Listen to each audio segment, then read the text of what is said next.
The eviction notice was printed on pale yellow paper, which Clara Merritt had always thought was a strange choice. Something that heavy, something that carried the full weight of displacement and failure and a mother's worst nightmare, should have been printed on something darker. Red, maybe. Or black. Not the soft, almost cheerful yellow that sat on her kitchen table like a paper sunflower, indifferent to the damage it was doing. She read it twice, then a third time, even though she understood it perfectly the first time.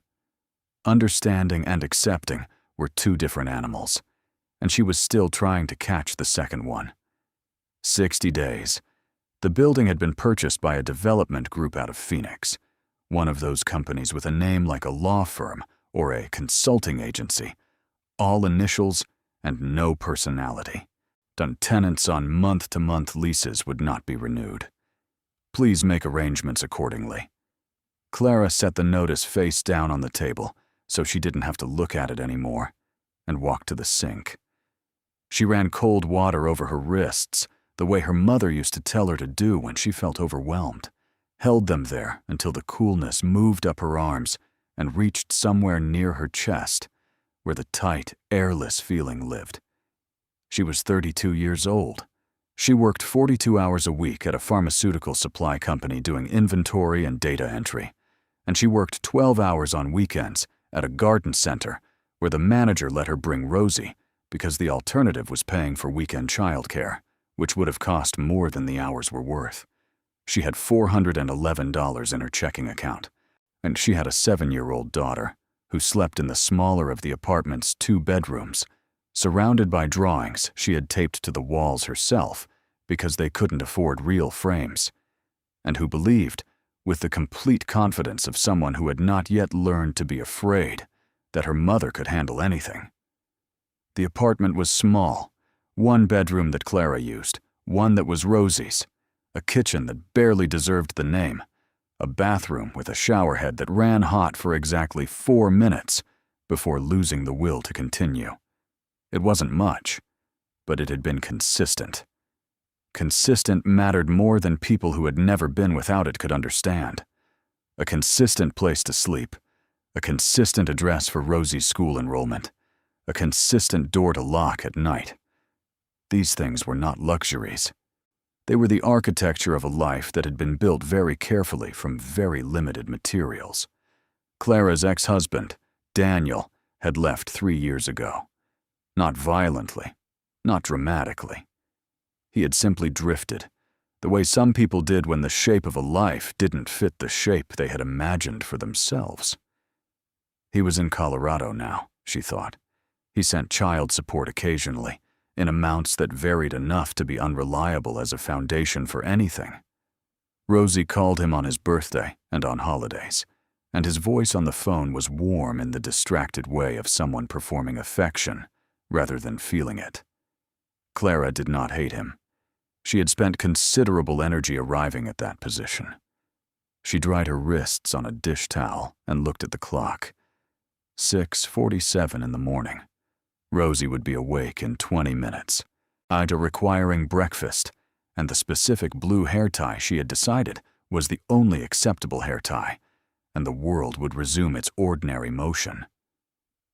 But first, Clara stood in the kitchen for another moment, the yellow notice behind her on the table, and let herself feel the thing she would not let Rosie see.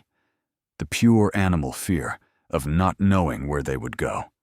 The phone rang at 7:15, while Rosie was eating toast and narrating a complicated story about something that had happened at school involving a boy named Marcus and a broken pencil. Clara answered on the second ring, stepping into the hallway where she could hear without being heard.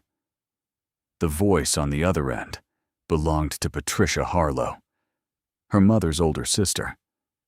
Aunt Patricia, who smelled of lavender and expectations, and who had spent Clara's entire childhood finding subtle ways to communicate that Clara's branch of the family tree was the one that had grown in the wrong direction. "Your grandfather passed last night," Patricia said, in his sleep. Peaceful. Clara pressed her back against the hallway wall and closed her eyes.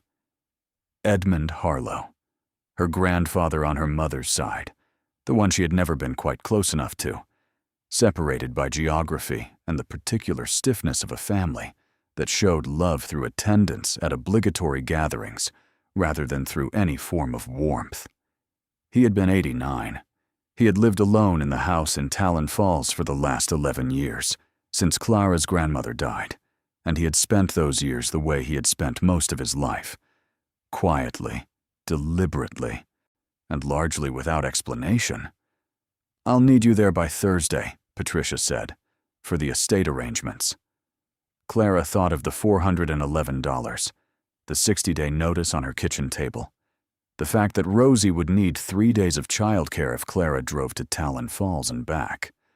She thought about all of this and said, "I'll be there." She drove to Talon Falls on a Wednesday morning, leaving before dawn so Rosie could sleep most of the way and arrive without the particular exhaustion that produced meltdowns. The town was 3 hours north, one of those places that existed in a particular suspension between what it had been and what it might become. Old storefronts with new paint, a main street that still had a hardware store and a diner and a post office, and surrounded by the quiet dignity of a community that had not yet decided to give up on itself. Edmund Harlow's house sat on Cartwright Street, a 2-story structure with a porch that needed attention and a garden that had clearly been tended with great care until the past few years, when tending it had become more than one elderly man could manage. The flower beds had gone to seed, but you could still see the intention in them, the architecture of something that had been loved.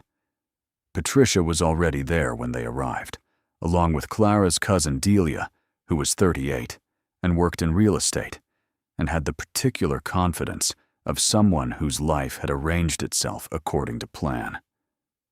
There were 2 other cousins Clara barely knew, Michael and Todd, both in their 40s, and both wearing the mild irritation of people who had taken time off work for something inconvenient.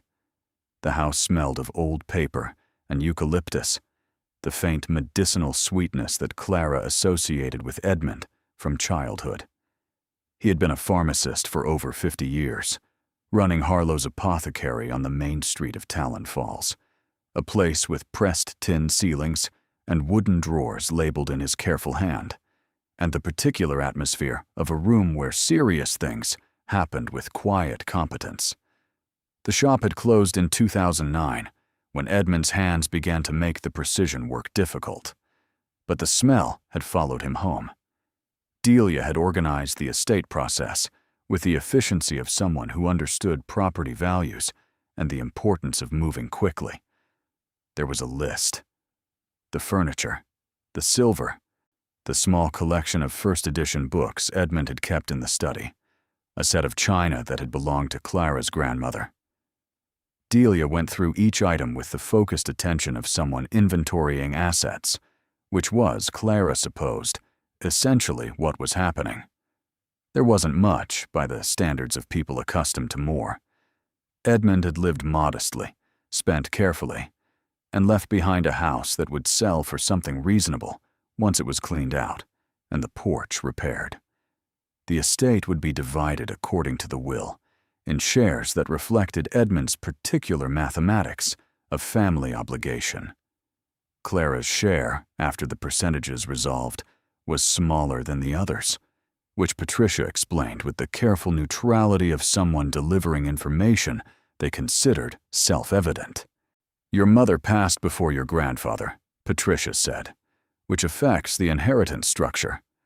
The remainder goes to direct descendants in primary lines. You'll receive a nominal portion."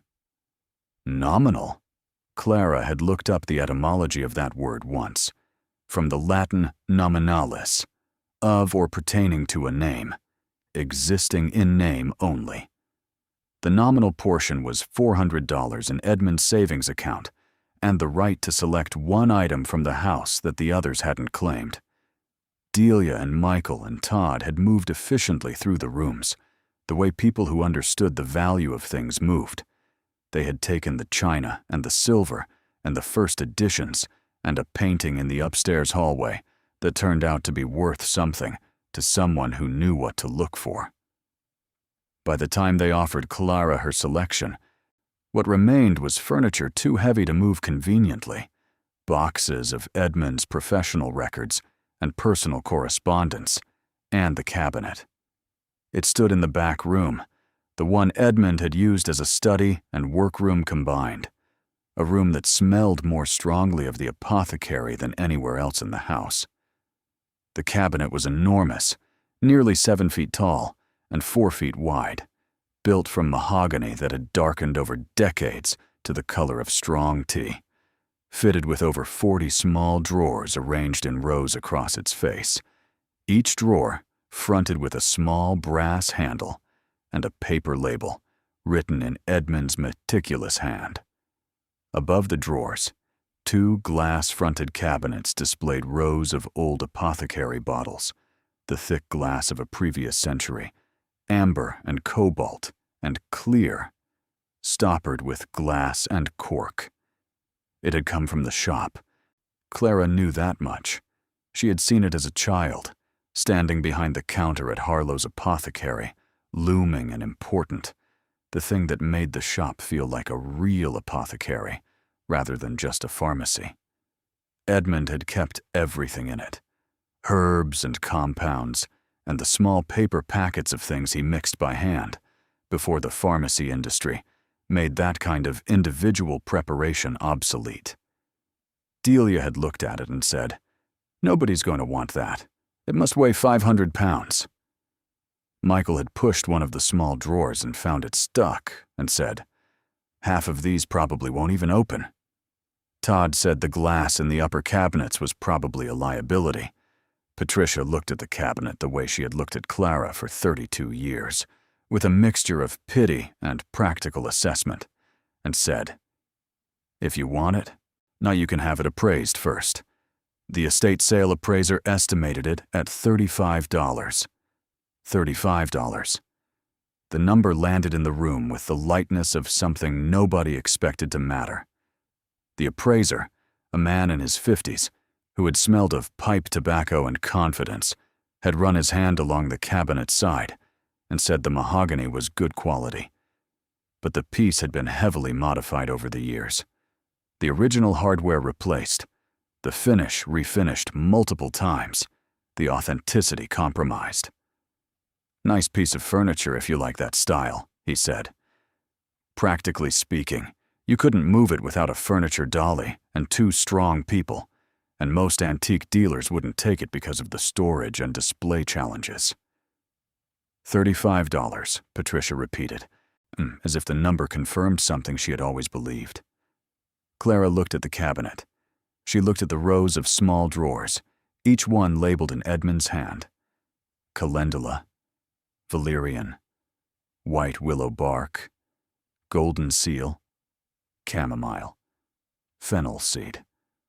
She looked at the apothecary bottles in the upper cases, the way the afternoon light moved through the cobalt glass and spilled blue shadows across the cabinet's face. She looked at the brass handles, worn smooth at their peaks from decades of hands pulling them open, the particular smoothness that only came from genuine use over a very long time. She thought about the notice on her kitchen table. She thought about the $400 that would barely cover the first week of a security deposit somewhere. She thought about Rosie, who was sitting in the front room of Edmund's house right now, drawing pictures of the garden, already having decided the overgrown flower beds were beautiful rather than neglected. "I'll take the cabinet," Clara said. The silence that followed was the specific silence of a room full of people trying not to say what they were thinking. Delia said, "You're sure?" "It's not going to fit in your apartment," Clara said. "I'll figure it out." Michael said something under his breath that she didn't quite catch and didn't try to. Patricia said, "We'll need someone to move it for you. That's not our responsibility," Clara said. "I know." She hired 2 men from a local moving company, spending $90 she did not have, but could put on the credit card she had been trying not to add to, and the cabinet came out of Edmund's back room with tremendous effort and the sound of furniture moving against floorboards, and it went into the back of a rented van because it would not fit in Clara's car, and the rental cost another $65 on the same credit card. And by the time she drove back to her apartment in the late afternoon, with Rosie asleep in the back seat and the van following behind, Clara had spent $155 and accumulated a 7-foot mahogany cabinet that the family appraiser had valued at $35. She had also, though she could not have explained this to anyone in terms they would have accepted, felt something when she said she would take it. Not certainty. Something quieter than certainty.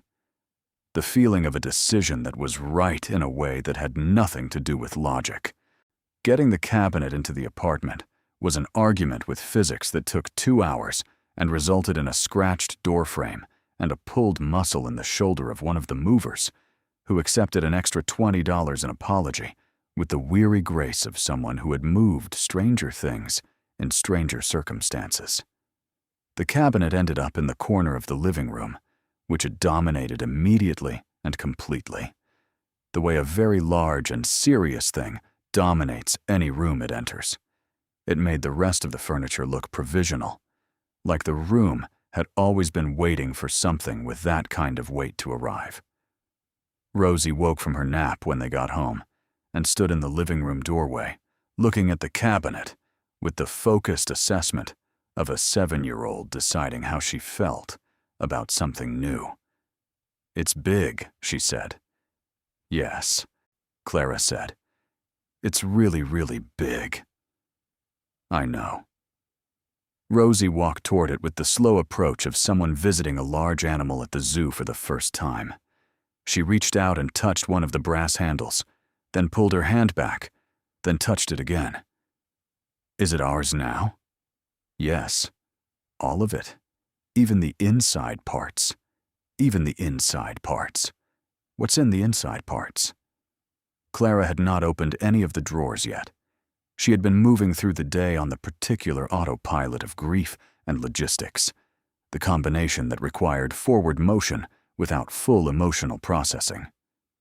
She walked up beside her daughter now and crouched down so they were eye level with the middle row of drawers, the ones labeled in Edmund's handwriting. "Let's find out," Clara said. The drawers opened, most of them, though a few required convincing. Inside each one was the remnant of what it had once held. Dried herbs that had lost their scent but kept their shape. Small paper packets folded with precision. Fragments of label and tissue. The sediment of a working apothecary. The traces of a practice that had operated in this cabinet for decades before it moved from the shop to Edmund's home. Some of the drawers held things more personal. A handwritten recipe for a compound Edmund had clearly mixed himself. The ink faded, but legible. A photograph, tucked flat against the bottom of a drawer, showing the interior of Harlow's apothecary when it had been in full operation, maybe 40 years ago. Edmund behind the counter in his white coat. The cabinet visible in the background, full and organized and central to everything. A small brass key on a thin chain, sitting in a drawer labeled in Edmund's hand with a word that wasn't an herb name. The label said simply, "Remember." The key was small. Not a skeleton key, not a modern key. Something in between, old enough to have an ornate bow, but simple enough to suggest it opened something specific rather than something decorative. Clara held it in her palm. It was lighter than it looked. The chain had a small clasp that had been opened and closed enough times to have worn smooth at the joint. Rosie said, "What does it open?" Clara turned the key over. Nothing on the back, nothing engraved, nothing marked, just the word on the drawer label. "Remember?" "I don't know yet," Clara said. They spent another hour going through the drawers together, Rosie taking responsibility for the lower rows. pulling each one out with the careful reverence she applied to most things she considered serious, examining the contents, with her face very close and her breath held. Clara worked the upper rows, the ones above Rosie's reach. Most held herbs and compounds. A few held paperwork, old invoices and receipts from suppliers, the bureaucratic residue of a business life. It was Rosie who found the second key. It was in a drawer toward the back of the lower right section, a drawer that required pulling all the way out before it would open properly, stuck on something inside that released when Clara tilted the drawer angle slightly. The drawer label said, Angelica Root. Inside was no Angelica Root. Inside was a small velvet pouch, the kind that jewelry stores used in the 80s, dark blue and flattened with use. Or Rosie pulled it out and opened it the way she opened everything, with the full confidence of someone who trusted the contents of things to be interesting. Inside the pouch, a second key, larger than the first, with a more complex bow and a piece of thin red ribbon threaded through it. And beneath the key, a folded piece of paper, the fold so old it had gone soft at the creases, the kind of soft that took decades to develop. Rosie held the paper out to Clara. It's for you. On the outside of the fold, in Edmund's handwriting, it said, For Clara, when she's ready. Clara sat down on the floor in front of the cabinet, which was not something she planned to do, but which happened anyway, and held the folded paper in both hands for a long moment before she opened it. The note inside was short. Edmund's handwriting, smaller than usual, the letters more deliberate than in the labels, as if he had thought about each one before he put it down. Clara, I know your mother left before I could make things right with her, and I'm sorry for that. I'm sorry I wasn't better at saying the things that needed saying. You've had a harder life than you should have, and more of that is my fault than you know. The cabinet is yours, because you'll understand it when the others wouldn't have looked closely enough. There are things in this cabinet that aren't visible from the outside. I couldn't tell you while I was alive because people are watching, and they've been watching for a long time. The key with the red ribbon opens the panel inside the upper left cabinet, behind the bottles. Start there. Trust what you find. And Clara, the cabinet is not worth $35. It is not worth what the appraiser said. Find someone you trust before you let anyone outside this room know what you found. Someone who cannot be reached by money. There are people who have wanted this cabinet for 40 years, and they will come when they hear you have it. Be careful. Clara read it twice. Then she looked at Rosie, who had been watching her with the particular stillness of a child, waiting for the mood of a room to become clear. Is it something good? Rosie asked. Clara folded the note back along its old creases and tucked it into her pocket. I think so, she said. I think maybe it's something very good. She did not go to the upper left cabinet that night.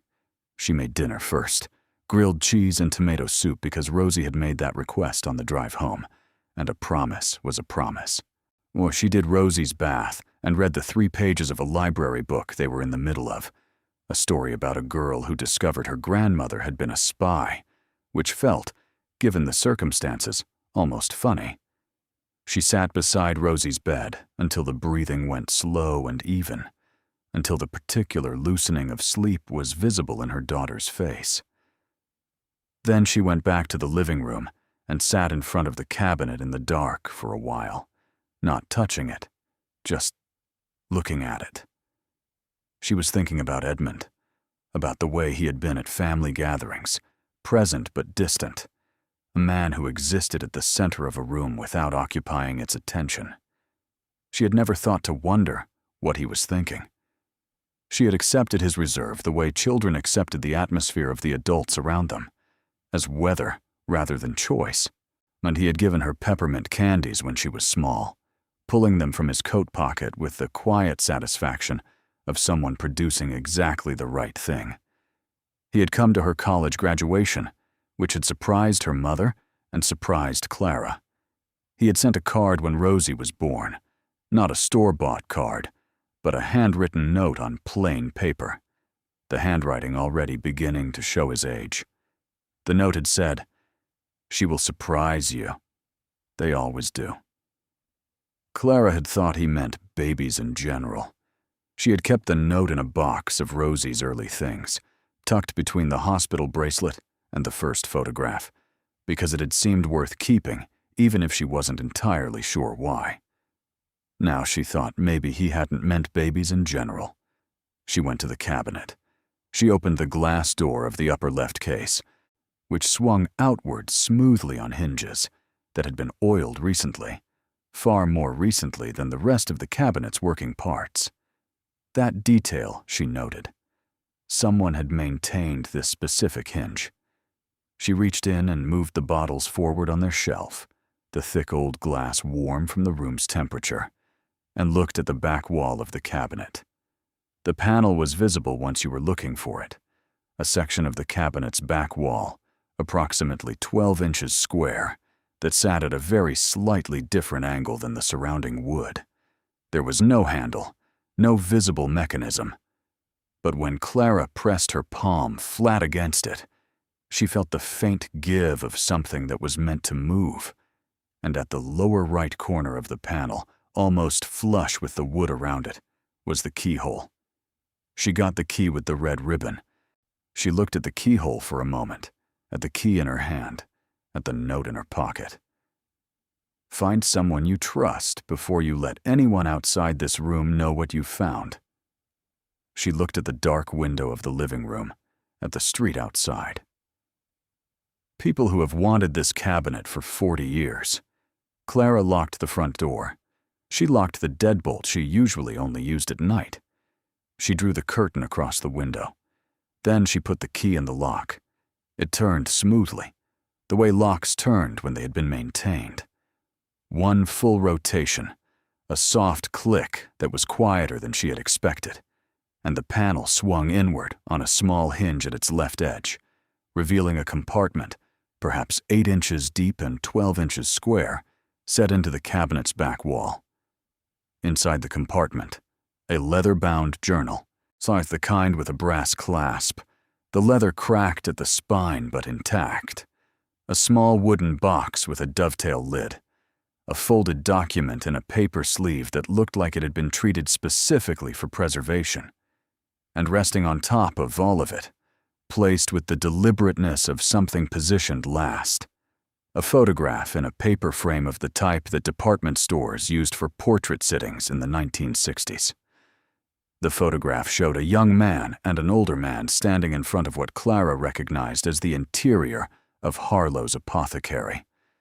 The cabinet was in the background, fully stocked. The older man was Edmund, young in a way she had never seen him, maybe 30, maybe 35. The younger man was perhaps 20, with dark hair and the particular expression of someone who was working very hard to look unimpressed. On the back of the photograph, in handwriting that was not Edmund's, someone had written, E and V, the cabinet on the day it came to us. They'll never know where to look. March 1967, Clara turned the photograph back over and looked at the two men. She did not know the younger one. She did not yet know what it meant that the cabinet had come to them in 1967, or who they was, or what it was that they would never know where to look for. But she felt, in the way you felt the approach of weather before it was visible, that she was standing at the edge of something that went back much further than Edmund Harlow's quiet life in Talon Falls. That the $35 cabinet standing in the corner of her too small apartment was about to demand things of her she had not prepared for. She opened the leather journal. The first entry was dated October 14th, 1962. The handwriting was Edmund's, younger and more fluid than she had known it, but recognizable. The ink had faded to the particular brown of old documents, legible but tender, the kind of ink you turned pages carefully around. The entry began. Today Matthias showed me the cabinet for the first time. I didn't understand what I was looking at. That is the point, he said. No one ever should. Clara sat cross-legged on the floor of her apartment, the cabinet looming above her in the dark room, the journal open in her lap, and read. She read for 2 hours, the city settling into its late-night quiet around her, the only light a lamp she had moved close to the floor. She read until the journal's early entries gave her enough to understand the shape of what Edmund had kept. So the cabinet had not started as Edmund's. It had started in 1887. The man who had it built was named Silas Parrish, a master apothecary who operated in Charleston, South Carolina, who had trained in England, and brought back with him a philosophy of botanical medicine that put him at odds with the emerging pharmaceutical industry of the late 19th century.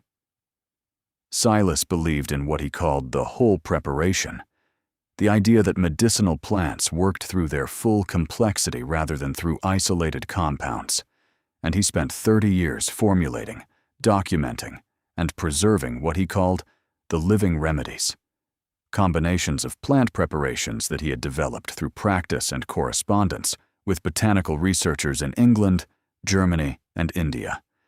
He had also, according to Edmund's journal, accumulated something else over those 30 years. Something that had nothing to do with medicine, and everything to do with the particular position of a trusted professional in a wealthy city during a period of significant private fortune. Silas Parrish had been pharmacist to some of the most prominent families in Charleston for 4 decades. He had mixed their compounds and filled their prescriptions and maintained the absolute discretion that the role required.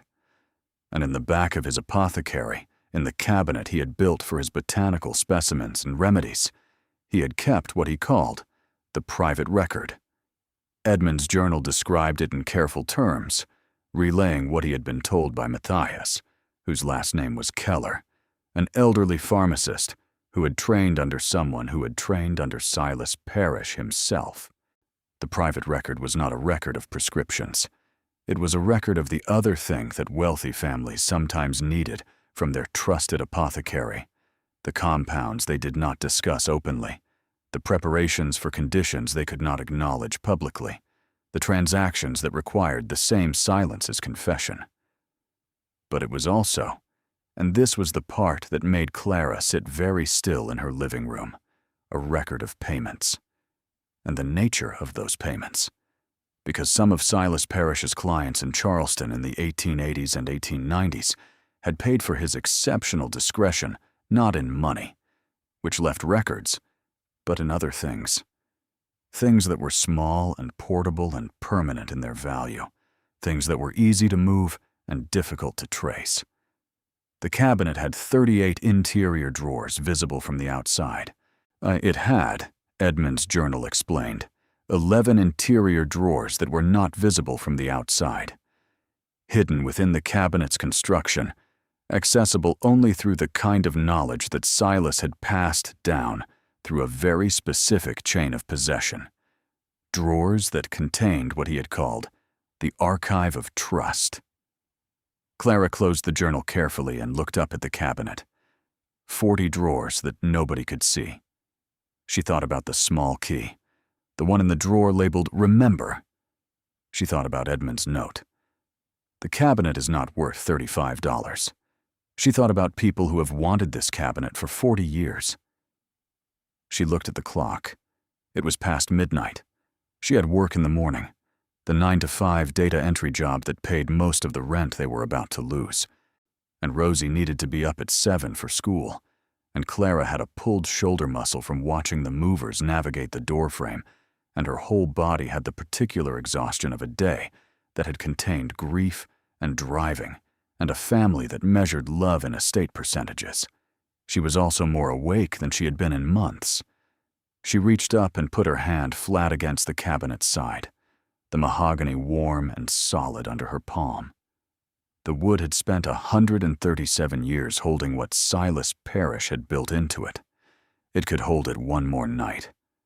But Clara did not sleep easily, and in the hours when she lay in the dark, she thought about Edmund's handwriting on the paper inside the drawer. For Clara, when she's ready. He had put her name there.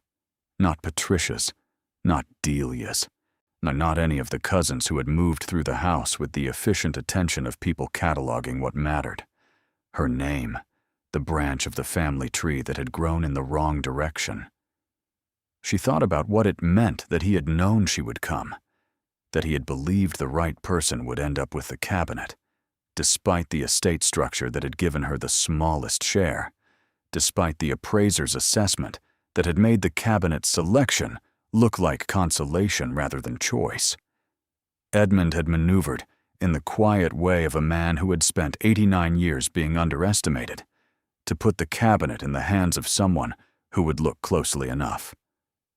The remaining question, the one that kept her staring at the dark ceiling until the early hours of the morning, was what exactly she was going to find when she started looking. And the other question, the one she pushed under the first because it frightened her more practically than the mystery did. Who had been waiting 40 years for this cabinet? And how long before they found out that Clara Merritt, 32 years old, 60 days from eviction, $411 in her checking account, had just brought it home. She got up at 5:30 and made coffee, and stood in front of the cabinet in the morning light. Rosie slept for another hour and a half, which meant Clara had 90 minutes alone with it before the day's obligations began. She did not open the hidden compartment again. She looked at the cabinet's exterior instead, the visible drawers, the glass-fronted upper cases, the overall proportions of the piece. The appraiser had said the original hardware had been replaced, but Clara looked at the brass handles now in the clear morning light and thought about that assessment. The handles were worn in the specific way that authentic old hardware wore, at the contact points, at the peaks of curves, at the places where a hand naturally gripped. You could replicate the patina of age with chemicals, she knew that, but you couldn't entirely replicate the particular pattern of wear that came from actual decades of actual use. The handles looked right in a way that was harder to fake than to find. She thought about calling someone, a furniture expert, an antiques dealer. Edmund had said, "Find someone you trust before you let anyone outside this room know what you found." She did not, at this moment, know who she trusted. She knew people, in the way that a person who worked 2 jobs and had a 7-year-old knew people. Colleagues, Rosie's teachers, the woman at the garden center, who had twice let Clara leave early when Rosie was sick, the pediatrician they'd had since Rosie was 2 months old. None of these people knew anything about antiques or about the particular weight of a question that could apparently not be asked safely in public. She thought about Edmund's phrase, "Someone who cannot be reached by money." What kind of person could not be reached by money? The question assumed the people who could be reached by it were the default, that the danger was real enough to require excluding anyone who might be bought. Rosie came out of her room at 7 in her pajamas with her hair in the aftermath of sleep, dragging her blanket, which she still occasionally required in the early morning, despite having declared herself too old for it last spring. She stopped in the doorway of the living room and looked at the cabinet with the fresh assessment of a new day. "It's still here," she said. "It's still here," Clara confirmed. Rosie walked up to it and stood close, looking at the drawers at her eye level. "Can we look more today?" "We'll look more today," Clara said. "After school. There's something I want to show you." "What?" Clara thought about the right words. She picked them carefully, the way Edmund had picked his. "A secret that Grandpa Edmund kept for a very long time," she said. "I think he kept it safe until someone in our family was ready to understand what to do with it." Rosie looked at her with the serious face she used when she was processing something she knew was important. Was he keeping it safe from bad people? Clara looked at the note in her pocket, at the cabinet, at her daughter. "I think maybe yes," she said. Rosie accepted this with the equanimity of someone who had read enough stories to understand that the presence of bad people was structural to most situations worth being in.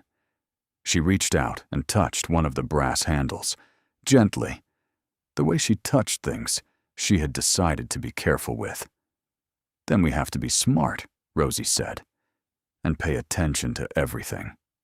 "Yes," Clara said, and she looked at her daughter and at the cabinet that stood behind her, tall and dark and full of things she had not yet found, and she felt the thing she had been trying to find since the yellow notice arrived on her kitchen table.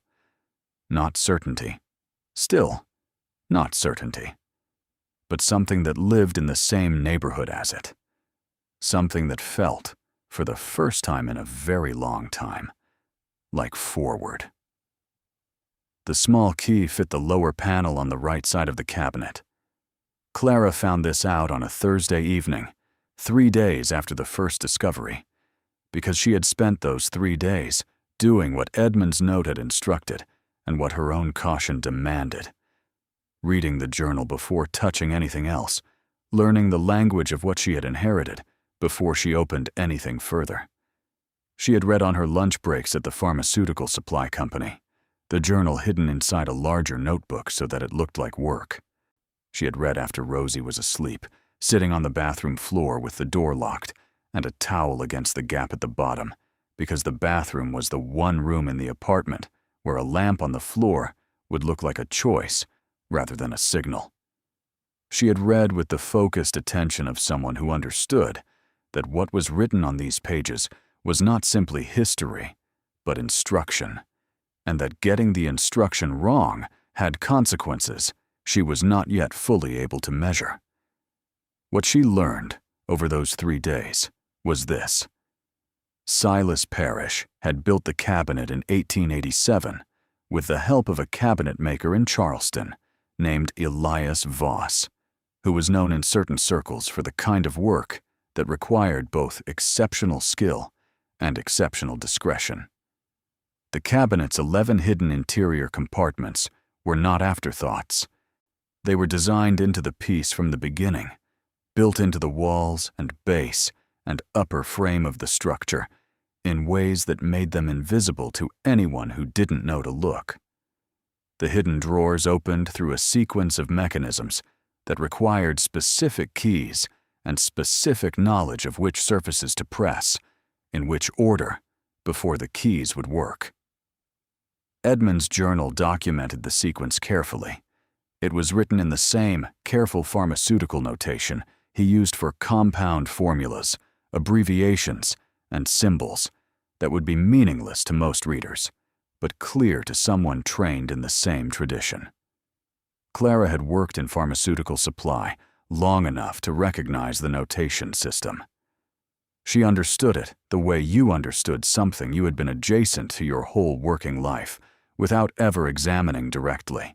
The journal also explained why the cabinet had come to Edmund in 1967. Matthias Keller, the elderly pharmacist who had given Edmund the cabinet and the journal, had been Silas Parrish's last living connection to the world of 1887.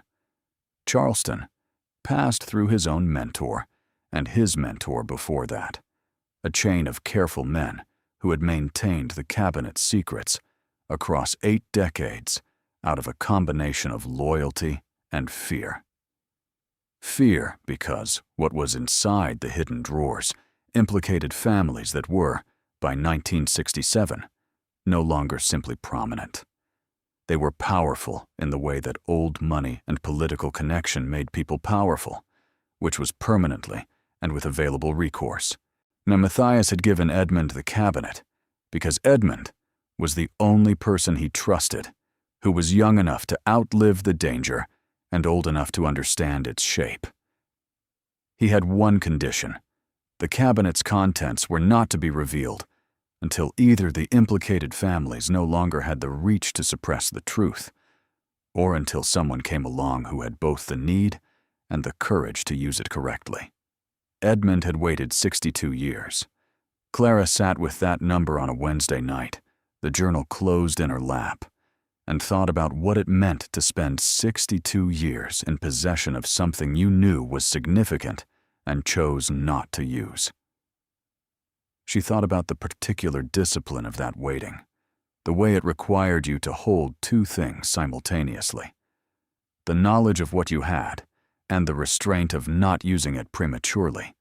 She thought about how that kind of patience aged a person and perhaps also preserved them, gave them a structure of purpose that outlasted the ordinary landmarks of a life. She thought about the peppermint candies, about the graduation he had attended without explanation, about the note when Rosie was born. She will surprise you. They always do. He had been watching, and he had been choosing. And in the end, he had chosen the granddaughter that the family considered a disappointment, because disappointments, in Edmund's arithmetic, were people who had learned to manage without safety nets. And managing without safety nets was the specific skill set this particular inheritance required. On Thursday evening, with Rosie at a sleepover at her best friend Maya's house, Clara put the journal's instructions in front of her and began. The sequence for the lower right compartments started with the third drawer from the bottom in the rightmost column, the one labeled Gentian Root. You pulled it out fully, then pushed it back in with a slight upward pressure at the moment of closing, which engaged a mechanism inside the cabinet's wall. Then you moved to the drawer labeled Angelica Root, the same one where Rosie had found the velvet pouch, and pressed the left interior wall of the empty drawer twice with the flat of your hand. Then you inserted the small key, the one labeled Remember, into a slot in the interior base of the drawer, above Angelica Root, a slot that was invisible unless you were holding a flashlight and looking specifically for it. Clara did all of this with the careful attention of someone diffusing something, which was, she supposed, essentially accurate. She heard a sound she had not heard before, not a click exactly, more like the release of pressure that had been held for a very long time, a soft mechanical exhale, and the panel below the lowest visible drawer swung inward. The space behind it was approximately 18 inches wide and 8 inches tall, set into the base of the cabinet above the floor. Inside, wrapped in cloth that had once been white and was now the ivory of very old linen, were 3 items. The first was a wooden box, different from the one in the upper hidden compartment, smaller and sealed with a mechanism that required the second key, the one with the red ribbon, which Clara had already used to open the upper panel. She set it aside. She would come back. The second was a bundle of papers, tied with a ribbon that had faded from what might have been red to a pale rust, the color of very old blood. Clara undid the ribbon with the care you used on things that might not survive rough handling, and found beneath it a collection of documents that were immediately and obviously old. In the way museum pieces were old, the paper a different weight and texture than anything produced after a certain point in industrial history. The documents were letters, 14 of them, written in multiple hands on paper with the letterheads of families whose names Clara recognized from American history in the specific way you recognized things you had encountered in textbooks without ever expecting to see them in person. The kind of families whose portraits hung in museum galleries and whose philanthropic foundations still operated from midtown addresses.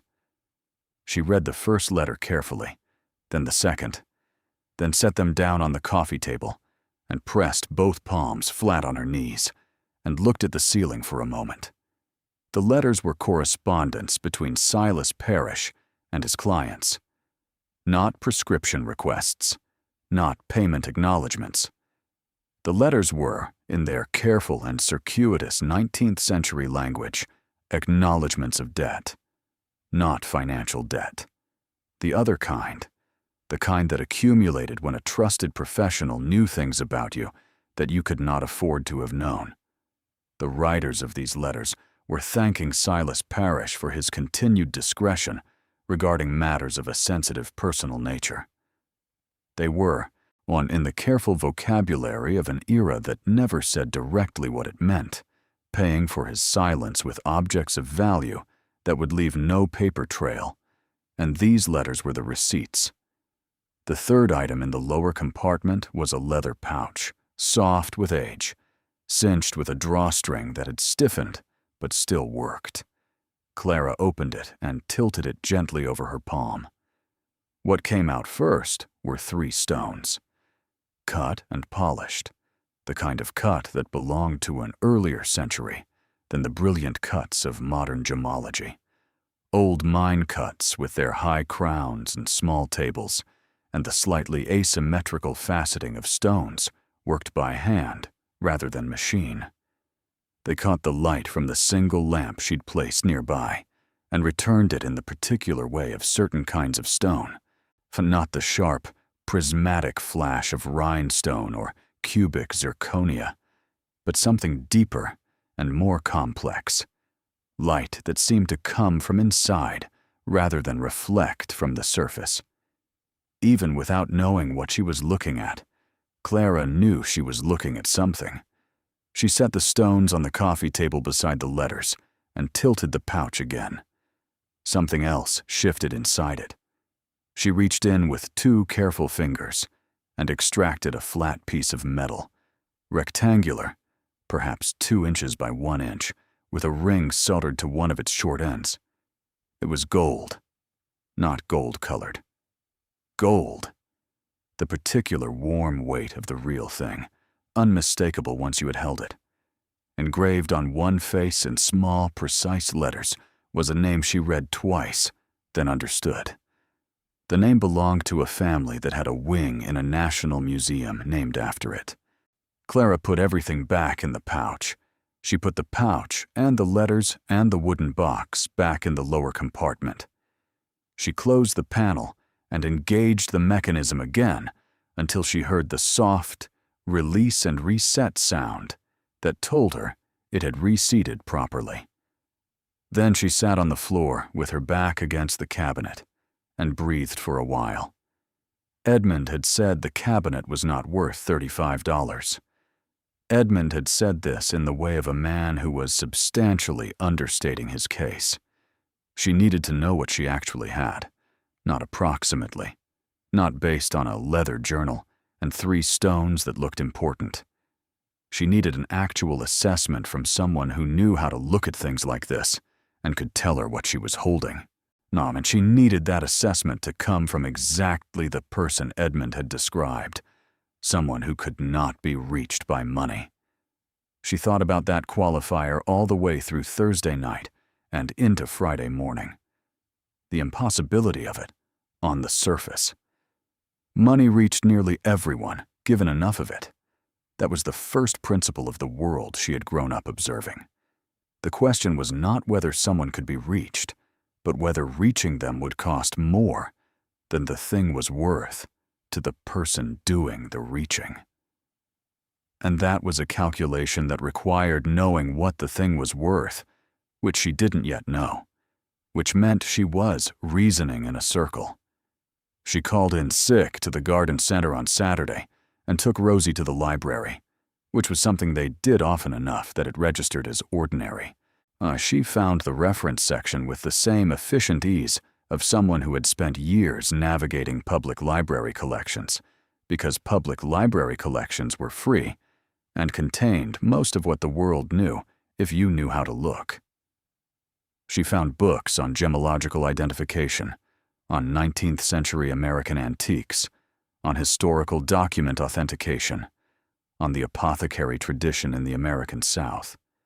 She checked out 4 of them, which was the maximum on her card, and she and Rosie spent 2 hours at a table in the corner, Rosie reading a book about animal migration with the same intensity Clara was bringing to a 1974 volume on Victorian-era case furniture construction. It was in that volume, in a chapter on regional cabinet-making traditions of the American South, that Clara found the name Elias Voss. 2 paragraphs, buried in a footnote. Elias Voss of Charleston, South Carolina, described as a cabinet maker of exceptional reputation, known for custom work requiring structural innovation. The footnote cited a single known example of his surviving work, housed in a private collection, noted for its unusual interior construction. No photograph, no further detail, just the name and the attribution, and the single citation that told her Elias Voss had been real and had been exactly what Edmund's journal said he was. She read the paragraph 3 times. Then she tore a corner off the scratch paper she'd brought and wrote down the volume title, the author's name, and the page number. That night, after Rosie was in bed, Clara opened the laptop she had bought secondhand 2 years ago, and that ran its browser with the particular reluctance of a machine that had been through too much already. And she searched for Elias Voss. She searched for Silas Parrish. She searched for apothecary cabinets from the 1880s. She searched for Victorian pharmaceutical furniture, American South. She followed links and cross-references and academic citations with the focused patience of someone who had learned, over a life of not having money, that time was frequently a substitute for it. At 11:30, she found the name she was looking for, not through a direct search, but through a reference in a footnote in a digitized academic paper on Reconstruction-era material culture in South Carolina. The paper mentioned, in passing, a Professor Dorothea Wynne of the Harwick Institute of Material History, a small research institution 2 states away, who had published the only existing scholarly work on Elias Voss in 1991. The paper was not available online, but the Harwick Institute had a website with a faculty directory that had not been updated since 2019, and in that faculty directory, Dorothea Wynne was listed as Professor Emerita with an institutional email address that might or might not still work. Clara wrote the email at midnight. She rewrote it twice. The first version contained too much information. The second contained too little. The third struck what she hoped was the right balance. She explained that she had recently inherited a piece of furniture that she believed might be the work of Elias Voss of Charleston, that she had documentation connecting the piece to Voss and to its provenance chain, and that she was looking for someone with expertise in this area who could help her understand what she had. She did not mention the hidden compartments. She did not mention the letters, or the stones, or the gold piece. She said only that the piece appeared to have certain unusual structural features, and that she needed a professional opinion from someone whose expertise was genuinely in this area rather than in the general antiques market. She hit send, and then sat looking at the sent confirmation for a moment, and then she went to bed. The call she had not been prepared for came on Monday morning, while she was at her desk at the pharmaceutical supply company entering inventory data from a shipment of reagent bottles.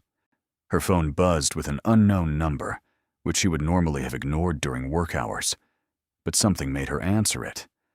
The voice on the other end was male, smooth, the particular smoothness of someone who had spent a long time cultivating a voice that projected trustworthiness. He said his name was Vincent Ashby. He said he was an antiques dealer and collector with a specialty in 19th century American case furniture, and that he had heard through the professional network, as he put it, that Edmund Harlow's estate had recently been distributed, and that he understood Clara might now be in possession of a certain piece that Edmund had kept in his home. Clara's hand went very still on her keyboard. "How did you get this number?" she said. "I've been in contact with several members of your family over the years," Ashby said, "in connection with the piece. I want to be straightforward with you, Ms. Merritt. I'd been hoping to acquire that cabinet for a long time. I made offers to your grandfather on 3 separate occasions, the most recent in 2019. He declined each time, as was his right. But I'd like to make you an offer as well, if you're open to it. I think you'll find it very fair, particularly given your current circumstances." The phrase "current circumstances" landed in the conversation with the weight of something researched. He knew about the eviction notice, she thought. Or he knew enough to know that a person in her financial position was a person with leverage points. "What's your offer?" she said, not because she intended to accept it, but because she wanted to know the number. $45,000, he said. "Cash, if you prefer. A clean transaction. No complications. I can arrange pickup and transport at my expense." Clara looked at the inventory spreadsheet on her screen. She looked at the number in the column that represented her pending workload for the day. She thought about $45,000 and what it would mean, practically, for Rosie, for the next 2 years, for the breathing room she had never once in her adult life possessed. She said, "I'll think about it." "I'd encourage you to think quickly," Ashby said. "The market for pieces like this is active right now, and there are other interested parties. I'd hate for you to lose the opportunity to a bidding situation where things can get complicated." "Thank you for calling," Clara said and hung up. She sat at her desk for a full minute without moving, her hands in her lap, looking at nothing in particular. And then she picked up her phone and opened the Notes app and typed, "Vincent Ashby, antiques dealer, specialty 19th century American case furniture. Knew about Edmund. Made offers 3 times. Knows about my circumstances. 45,000 offer. Move quickly. Other interested parties." She read the notes back. $45,000 was a specific number, not a round number. 45,000 was the number of someone who had done a calculation and arrived at the minimum they thought would work on a woman in her situation, leaving room to go higher if she negotiated, which meant the cabinet was worth more. Possibly much more. Possibly enough more that the gap between 45,000 and the real number was the reason Edmund had spent 62 years saying no. That evening, she received a reply from Professor Dorothea Wynne. The reply was 2 paragraphs. The first paragraph said that Professor Wynne was retired and did not typically take on consultations. The second paragraph said that if Clara had genuine documentation of Elias Voss's involvement in the piece's construction, and if the piece itself was authentic, she should not speak to anyone in the commercial antiques market before speaking to a museum conservation specialist, and that if Clara was willing to come to the Harwick Institute with the relevant documentation, she would look at it as a courtesy to her field, rather than as a professional engagement. The Harwick Institute was 7 hours away by car. Clara looked at her bank account. She looked at the calendar. She looked at the email from Professor Wynne, which she read 3 more times. Then she called Mrs. Aldermain, who ran the after-school program at Rosie's school, and who had, on 2 previous occasions, been willing to keep Rosie for an overnight, when Clara had a work obligation that required it. She asked if Mrs. Aldermain could keep Rosie for 2 nights the following week. Mrs. Aldermain said yes, and asked if everything was all right. Clara said yes. Everything was fine. She just had something she needed to take care of. She booked the cheapest gas she could find on her route and packed the documentation she had decided to bring. The journal, the letters, and the photograph of Edmund and the unknown young man in front of the cabinet. She did not bring the stones, or the gold piece, or the wooden box. Those stayed in the cabinet, behind the locked panel, in the apartment whose door she double-bolted from the outside before she left. The Harwick Institute sat at the edge of a small college town in a building that had the particular character of academic institutions that had survived multiple rounds of budget reduction and come out smaller but more concentrated in their purpose.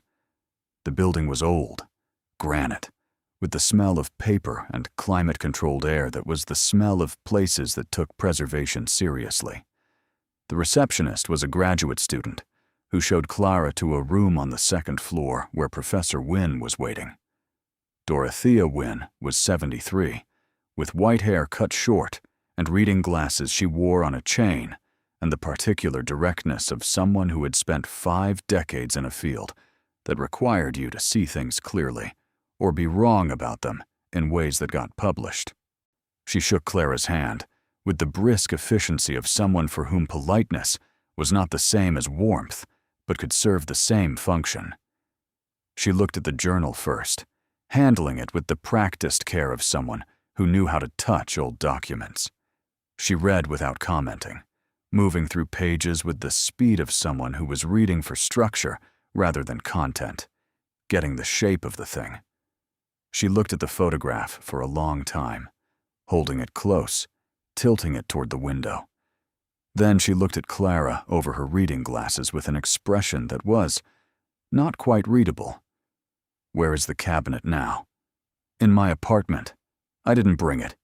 It weighs approximately 500 pounds, and I don't have a truck." Wynne almost smiled. "You drove 7 hours with the journal and the photograph, but not the cabinet. The cabinet contains things I'm not ready to transport until I understand what I have." Wynne put the photograph down. She folded her hands on the table in front of her. "Tell me about the hidden compartments."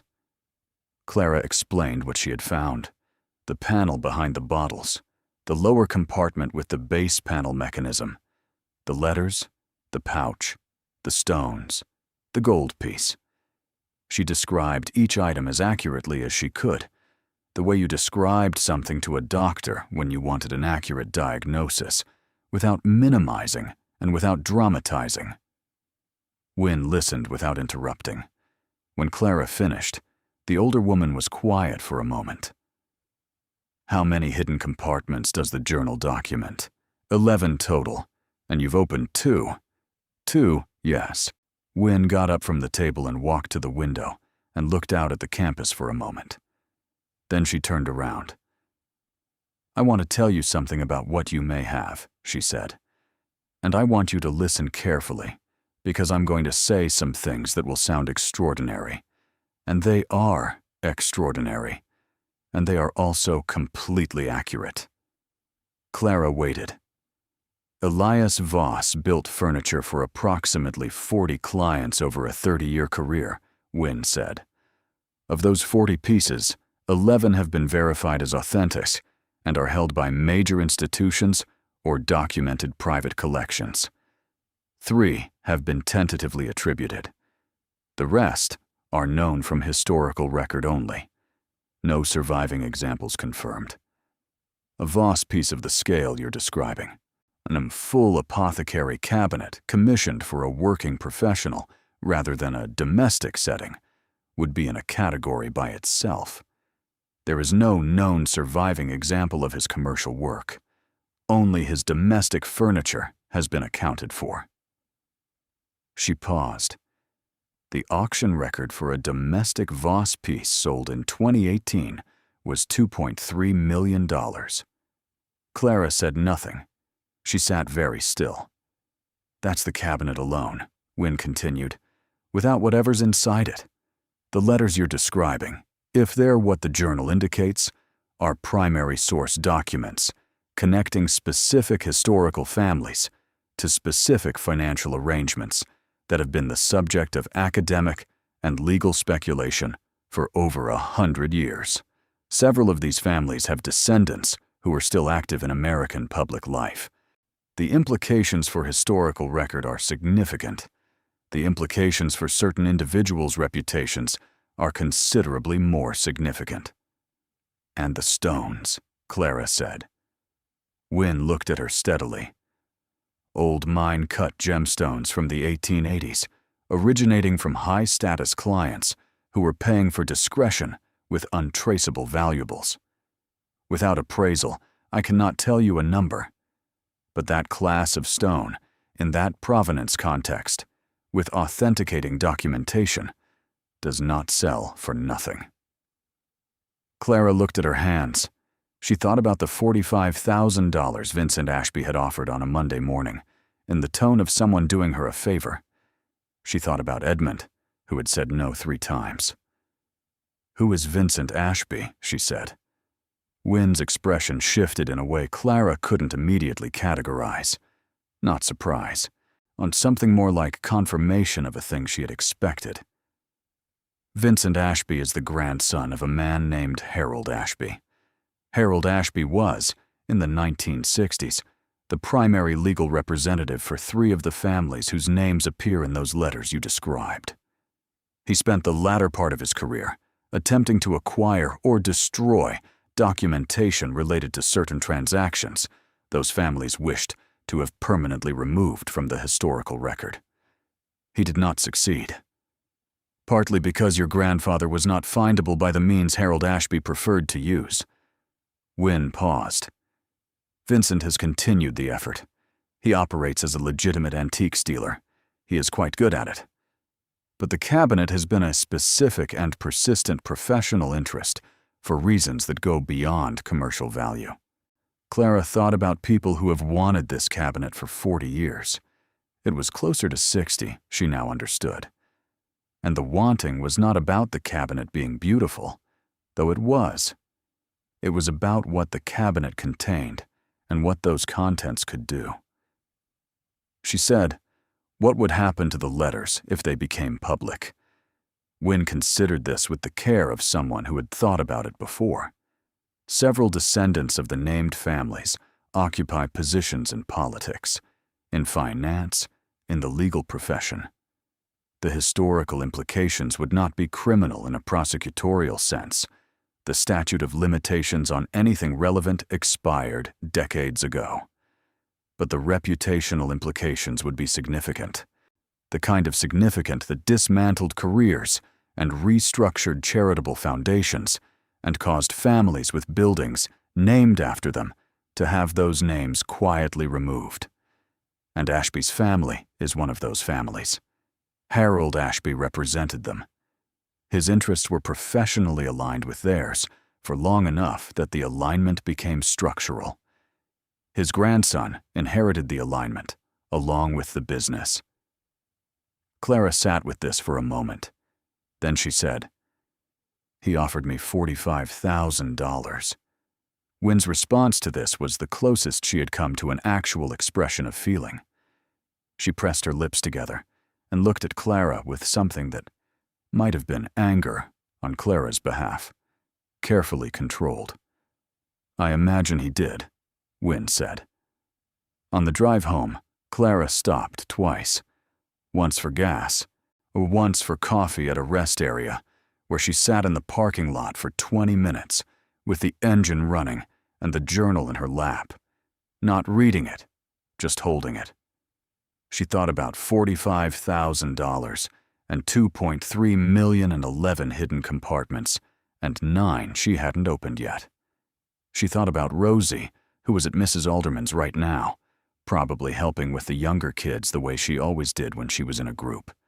The instinct toward usefulness that had developed in a child who had watched her mother manage things alone. She thought about Edmund, 89 years old, keeping his silence for 62 years, putting her name on a drawer label, with the patience of someone who understood that the right moment arrived only when you waited long enough to recognize it. She thought about what Professor Wynn had said before she left the Harwick Institute, standing at the door of the building in the gray afternoon light, pulling her coat closed against the wind. "Document everything before you open anything else," Wynn had said. "Photograph the interior of every compartment before you touch the contents. Write down precisely what you find and where you find it. The documentation of discovery is as important as the discovery itself. And Ms. Merritt, be careful who you tell and when. The people who want this cabinet to disappear have had 60 years of practice wanting it. They will move quickly when they understand the situation has changed." Clara had asked, "How will they know the situation has changed?" "Because you drove to see me," Wynn said simply. "And I am not invisible in my field. When Clara got home at 9:30 that evening, she noticed the car parked across the street that had not been there when she left. A dark sedan, let model, with no identifying features she could see from the sidewalk. Someone inside it, or possibly not. It was difficult to tell. She did not look at it directly. She let herself into the building, climbed the stairs, double-bolted the door behind her. She checked the cabinet. Everything appeared undisturbed. The glass of the upper cases was intact, the drawers all in their correct positions, the lower panel still engaging correctly when she pressed the mechanism. She stood in front of it for a moment, with her hand on the mahogany side, warm from the room's heat. 9 compartments still closed. She got out her phone and began photographing the cabinet's exterior from every angle, methodically, the way you documented something before anything could change. Rosie came home from Mrs. Alderman's the next afternoon, in the particular state of high energy that came from 2 days of group living, full of stories about what everyone had done and eaten and watched, the social richness of a child who loved being with other children. She dropped her backpack by the door and immediately went to the cabinet and stood in front of it the way she had been doing since it arrived, the greeting of something she had decided was important. She turned around with a question already forming on her face, the expression she wore when she had been thinking about something for a while and had arrived at the moment of asking. "Mom," she said, "there are more secrets in it, aren't there?" "Yes." "Are we going to find them?" "Yes, but carefully. And we're going to write everything down as we go." Rosie considered this. She looked at the cabinet, then back at Clara. Is the bad man going to try to take it? Clara thought about the dark sedan across the street, about Vincent Ashby's smooth, quick phone call and his carefully calibrated number, about the fact that Professor Wynne had warned her she was not invisible in her field, which meant the visit had been noted, which meant someone now knew that Clara had been to see someone who knew what she had. She crouched down so she was at Rosie's height. She looked at her daughter's face, at the steadiness there, the particular courage of a 7-year-old who had grown up watching someone manage difficulty without flinching and had learned the shape of it. "Probably yes," Clara said. "So we're going to have to be smarter than he is." Rosie looked at the cabinet. She reached out and touched the brass handle of the drawer labeled calendula, the particular touch she used on things she had decided to protect. "Good thing we're smart," she said. Clara found the ally she needed in a way that had nothing to do with strategy. It came from the pharmacy. She had gone to pick up Rosie's allergy prescription on a Wednesday afternoon, the small, independent pharmacy 3 blocks from the apartment, the one Clara used because it was close enough to walk to, and because the pharmacist, a man named George Adami, had once spent 15 minutes helping her understand a drug interaction that the previous prescription had created, without charging her for the consultation or making her feel like asking questions was an imposition. George was 61, soft-spoken, and with the particular patience of someone who had spent his career translating complicated information for people in difficult situations. Clara had told no one about the cabinet, but she had been thinking, in the days since the visit to Professor Wynne, about Edmund's qualifier, someone who cannot be reached by money. She had turned this over many times, and what she had arrived at was that it did not mean someone who had no interest in money. It meant someone whose integrity was more important to them than any offer that money could make. Someone who had built their life on a foundation of professional ethics that were not negotiable even when negotiating would have been personally advantageous. She looked at George Adami on Wednesday afternoon, watching him count out Rosie's medication with the precise attention he brought to every prescription, and she thought about what Edmund had been, what he had made his life mean. And she thought about the pharmaceutical tradition that connected Edmund to Silas Parrish and had produced the cabinet in the first place. The tradition of discretion, of holding what was trusted to you with absolute care, of measuring your own value not by what you could extract from a situation, but by what you could preserve in it. She said, "George, can I ask you something that has nothing to do with pharmacy?" He looked up from the prescription bag. Of course. She told him a careful version of the story. Not everything. Enough. She told him about the cabinet and what Edmund's journal had said about it, about the visit to Professor Wynne, about the man named Ashby, who had called with an offer that was designed to be accepted quickly and without understanding. She did not tell him the specific contents of the hidden compartments or the names in the letters. She told him what kind of thing it was and what kind of pressure she was beginning to feel. George listened the way good pharmacists listened, without interrupting, without letting his expression run ahead of the information. When she finished, he was quiet for a moment. "My father-in-law," he said, "is a retired document examiner. He spent 40 years authenticating historical documents for a federal archives program. He's 80 now, and he complains constantly that nobody needs him anymore." He looked at Clara over the pharmacy counter. "He cannot be reached by money. He's been offered quite a lot of it over the years, by people who wanted documents authenticated in ways that didn't align with the evidence. He declined every time, and it cost him professionally in ways he never complained about." Clara felt the particular sensation of something that had been out of alignment sliding into place.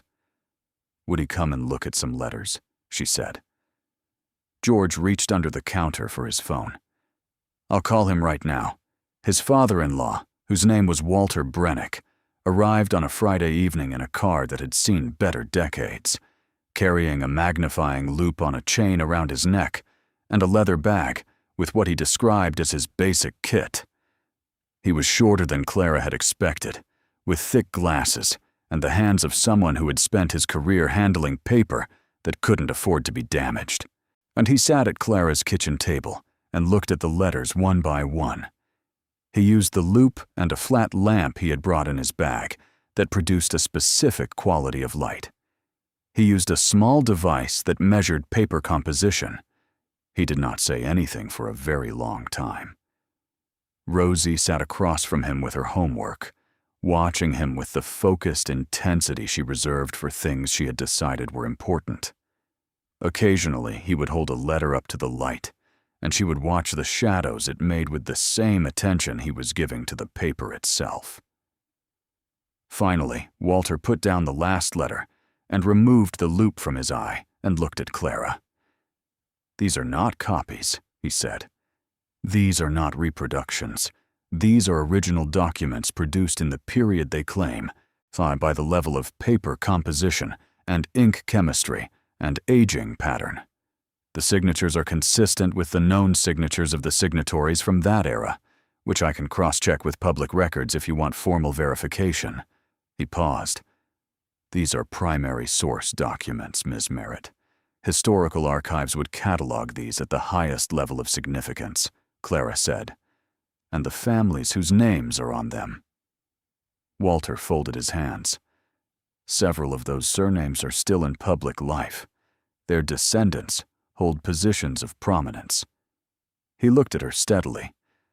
"Documents of this kind become extremely interesting to certain parties when their existence becomes known." "I'm aware," Clara said.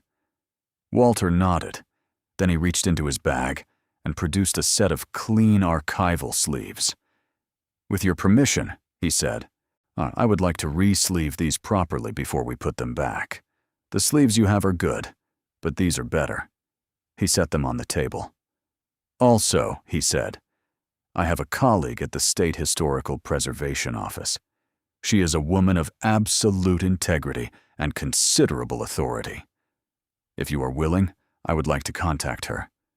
Not to report the documents, simply to make one other person aware of their existence who has both the professional standing and the institutional support to be useful if this becomes complicated."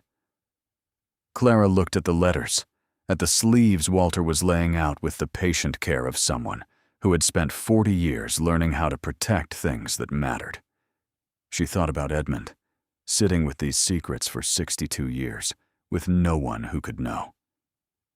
She thought about Rosie across the table, who had looked up from her homework and was watching Clara with the expression she wore when she was waiting to understand what her mother was going to do next. "Please do that," Clara said. Walter nodded and reached for the first letter and began the work of putting it properly away. That night, after Walter had gone and Rosie was asleep, Clara went to the cabinet and stood in front of it for a long time in the dark, not touching it, just standing close to it, the way you stood close to something that had weight and mass and the particular presence of an object that had survived longer than it was supposed to and arrived, against the reasonable odds of 137 years, exactly where it needed to be. She put her palm flat against the mahogany. The wood was warm under her hand, as the cabinet had been built in 1887 by a man who understood that things needed protecting and that protection required structure, and that structure required care. It had traveled from Charleston to the hands of a man named Matthias Keller, to the hands of Edmund Harlow, to the corner of a too-small apartment belonging to a 32-year-old woman with $411 and a 60-day notice, and a daughter who had been paying attention to everything. 9 compartments still closed. And somewhere in one of them, Clara had begun to believe, was the thing that Edmund had been waiting 62 years for the right person to find. The small key labeled "Remember" was still in her pocket. She had carried it there every day since she found it. She was ready. But not yet. First, she needed to understand how far Ashby would go.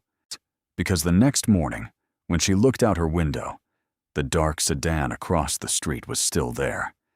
And when she went down to get the mail, a man she didn't recognize was standing at the end of the block, looking at his phone in the particular way of someone who was not actually reading anything on it. They were watching the cabinet, or more precisely, they were watching for signs of what she intended to do with it. And what she intended to do with it was something Vincent Ashby had spent 60 years trying to prevent. She went back upstairs. She locked the door.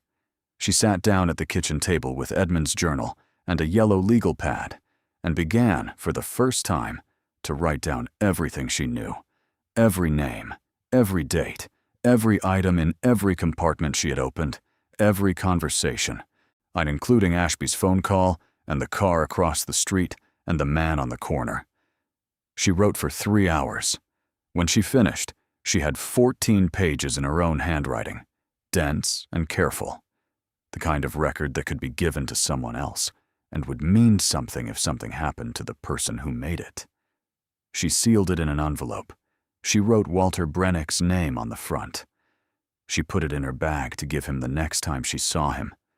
Then she went to the cabinet and stood in front of it and thought about Silas Parrish, who had built 11 hiding places into a 7-foot piece of furniture in 1887, and had trusted that eventually someone with enough patience and enough need and enough willingness to look carefully would find all of them. She thought he had been right about that, when she thought she was about to prove it.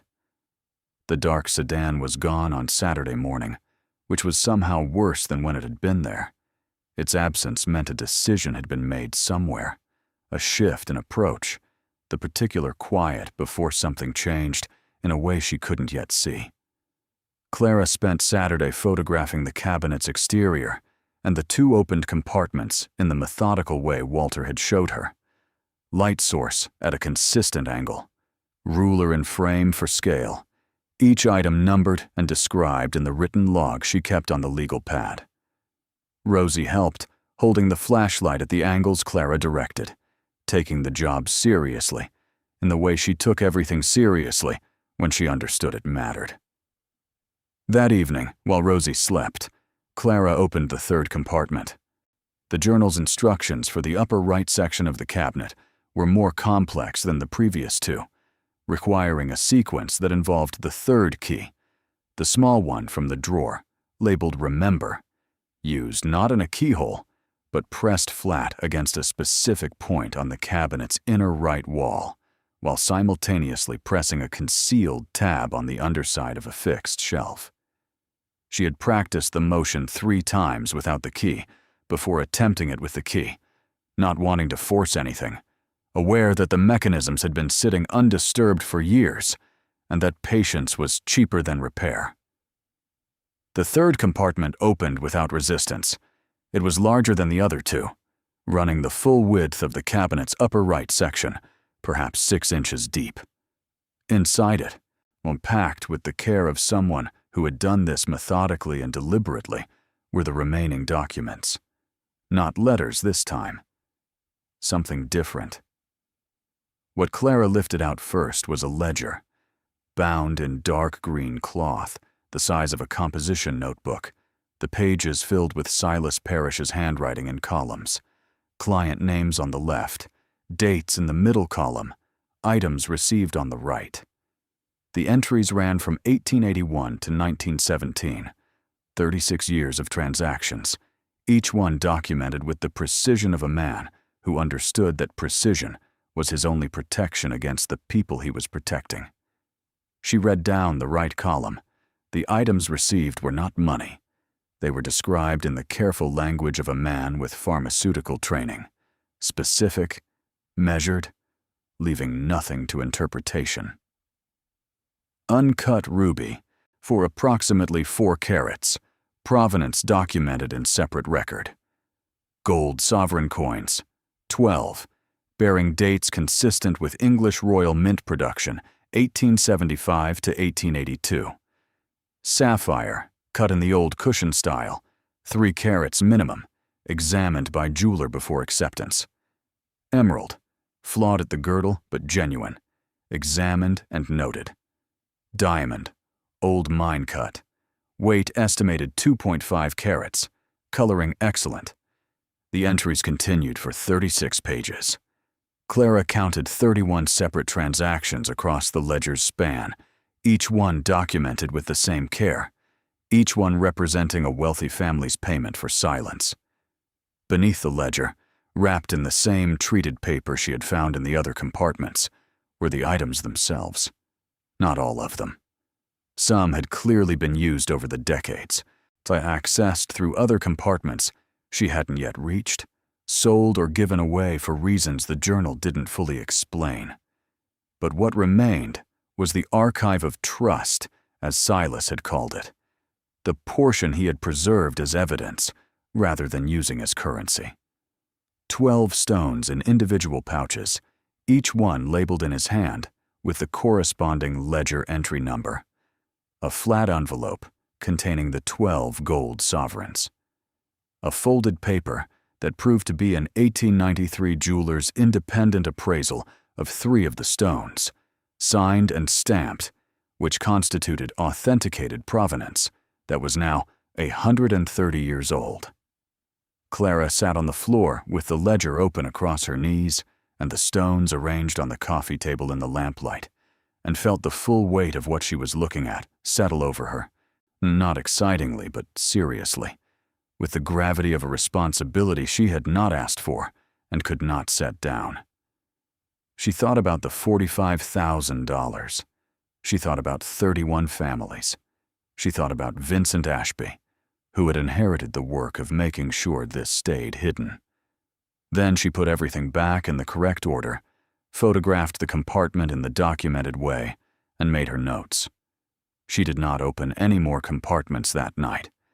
She had what she needed to understand the shape of the thing, and understanding the shape came before anything else. She called Professor Wynne in the morning. Wynne listened to the description of the ledger without interrupting. When Clara finished, the professor was quiet for a moment, and then she said, "I want to come and see it." Clara said, "I'd like that, so I'll be there Tuesday. And Ms. Merritt, don't open the remaining compartments without me. Not because I don't trust your documentation process, because you should have a witness." Wynne arrived on Tuesday afternoon in a car that was older than Clara's and considerably better maintained, with a colleague she introduced only as James, who carried equipment in cases and said very little. James, it turned out, was a gemologist who had worked for 30 years with a major auction house before retiring to teach at the Harwick Institute. He had the particular calm of someone who had spent 3 decades being the last word on what things were worth and had learned not to perform the drama of it. They set up at the kitchen table. Walter Brennick arrived an hour later, having driven 2 hours because Clara had called him and because he was the kind of person who came when called. His colleague from the State Historical Preservation Office, a woman named Dr. Marguerite Osei, arrived with him, carrying her own equipment and a professional steadiness that made the apartment feel, for the first time, like a room in which serious things were being handled seriously by the right people. Rosie was at school. Clara had decided this deliberately. Some things were too large to happen in front of a 7-year-old who still needed the world to be manageable. What followed was 4 hours of examination. James worked through the stones with the methodical attention of someone for whom certainty was more important than speed. And he used loupes and a portable spectrometer and a light source that produced wavelengths he could read in ways Clara couldn't follow. He made notes in a small book with a mechanical pencil. He did not share his findings as he went. He completed the full examination first, the way you read all the data before drawing conclusions. Professor Wynne worked through the ledger alongside Walter and Dr. Osei, cross-referencing the client names against the historical documentation they had brought on laptops, confirming identifications, dating entries, tracing the family lines forward from the 1880s and 1890s into the present. Clara watched the 3 of them work and thought about what Professor Wynne had said. The reputational implications would be significant. At 4 in the afternoon, James put down his loupe and his notebook and folded his hands on the table. He looked at Clara with the expression of someone who was about to say something precise and wanted her to understand that precision was not understatement. The 12 stones, he said, are all genuine. Mixed composition.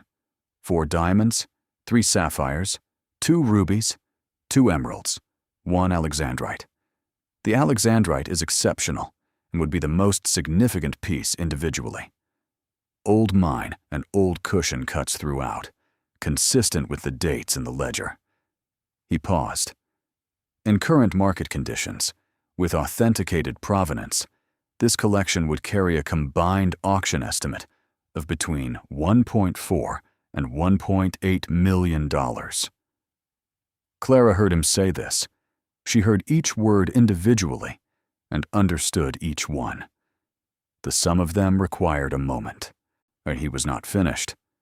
The gold sovereigns are genuine and date-confirmed to the stated period. That's a relatively modest additional value. The more significant additional element is the ledger itself, combined with the jeweler's appraisal document from 1893. The authentication chain that those documents provide elevates the stone's value considerably above what I might estimate for unprovenanced pieces of similar quality. You are not selling stones of unknown history. You are selling stones with a documented chain of custody going back to the 1880s, independently verified by a contemporary professional. That is genuinely rare. James closed his notebook. And I have not yet evaluated the remaining compartments. Walter spoke next. The letters are exactly what your grandfather's journal indicated. Primary source documents of the first order. Dr. Osei and I have confirmed the identities of the signatories against historical records. Several of the families represented are still prominent in public life. He looked at Clara steadily. The historical significance is considerable. A proper archive would be the correct home for these documents, and the process of placing them would require legal consultation. But the existence of those letters and the ledger corroborating what they acknowledge creates a circumstance that certain parties would very much prefer not to exist. Professor Wynne looked up from the ledger. I've been in contact with the curator of the American Material Culture Collection at a major institution that I won't name here until we have a formal conversation. They are very interested in both the cabinet and the documentation. The cabinet alone, as a verified Elias Voss original of this scale and completeness, would be the most significant piece of American case furniture to come to market in decades. The institution I spoke with would consider acquisition. The initial figure discussed was not a final offer. It was an opening conversation. It was $3.2 million for the cabinet and documentation together.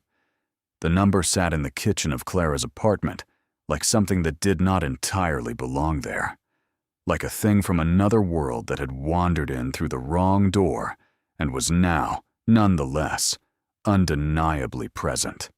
Clara looked at the table. She looked at the ledger and the letters and the stones and the gold sovereigns and James's small notebook and Walter's archival sleeves and the 4 people who had driven considerable distances to sit in her kitchen and tell her what she had inherited.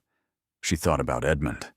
She thought about 89 years and 62 of them in possession of something like this, saying no 3 times to a man whose family had wanted it for decades, waiting for the person whose name he had put on a drawer label in the quiet back room of a pharmacist's house in Talon Falls.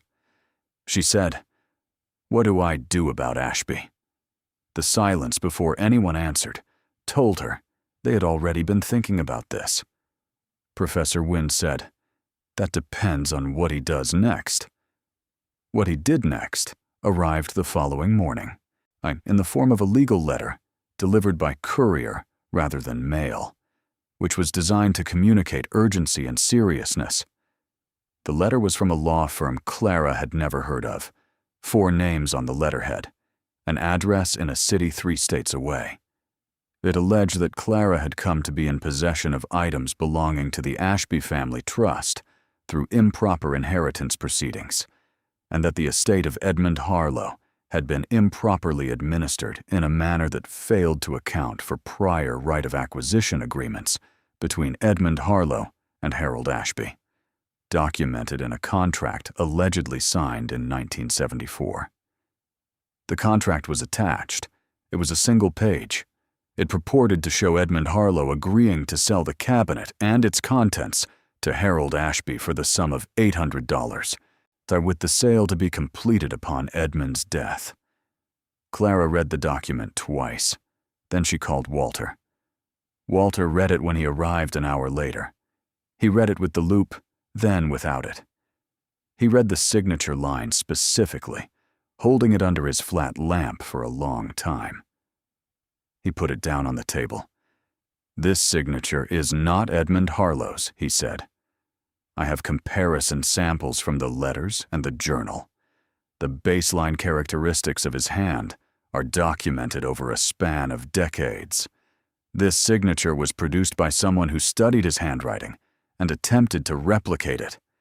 But the pen pressure is wrong, and the connecting strokes between the H and the A in Harlow are inconsistent with every other sample I have."